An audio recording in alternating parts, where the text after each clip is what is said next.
10ാം class വിദ്യാർത്ഥിനിയുടെ ആമാശയത്തിൽ നിന്നും ശസ്ത്രക്രിയയിലൂടെ നീക്കം ചെയ്തത് 2 കിലോയോളം തൂക്കം വരുന്ന മുടി. കോഴിക്കോട് മെഡിക്കൽ കോളേജിൽ നടന്ന സങ്കീർണമായ ശസ്ത്രക്രിയയിലാണ് മുടിക്കെട്ട് നീക്കം ചെയ്തത്. വയറ്റിൽ മുഴയുമായാണ് പാലക്കാട് സ്വദേശിനിയായ 15-കാരി ചികിത്സ തേടിയെത്തിയത്. കഴിഞ്ഞ മാസമാണ് പെൺകുട്ടി മെഡിക്കൽ കോളേജിൽ ചികിത്സ തേടിയെത്തിയത്.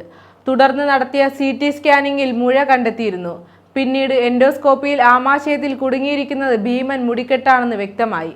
തുടർന്നാണ് ശസ്ത്രക്രിയ നടത്താൻ തീരുമാനിച്ചത്. സർജറി വിഭാഗം പ്രൊഫസർ ഡോക്ടർ ഷാജഹാന്റെ നേതൃത്വത്തിലായിരുന്നു ശസ്ത്രക്രിയ. 2 മണിക്കൂർ നീണ്ട ശസ്ത്രക്രിയയിൽ പുറത്തെടുത്ത മുടിക്കെട്ടിന് 30 സെന്റിമീറ്റർ നീളവും 15 സെന്റിമീറ്റർ വീതിയുമുണ്ട്. കുട്ടിക്ക് ട്രൈക്കോബീസിയൻ രോഗമുണ്ടായിരുന്നതായി ഡോക്ടർമാർ പറഞ്ഞു. ആകാംക്ഷയും അമിത സമ്മർദ്ദവുമുള്ള കുട്ടികളിലും ചെറുപ്പക്കാരിലും പ്രത്യേകിച്ച് പെൺകുട്ടികൾ കണ്ടുവന്ന അവസ്ഥയാണിത്. ശസ്ത്രക്രിയയ്ക്ക് ശേഷം പെൺകുട്ടി പൂർണ്ണ ആരോഗ്യവതിയാണെന്നും ഡോക്ടർമാർ അറിയിച്ചു.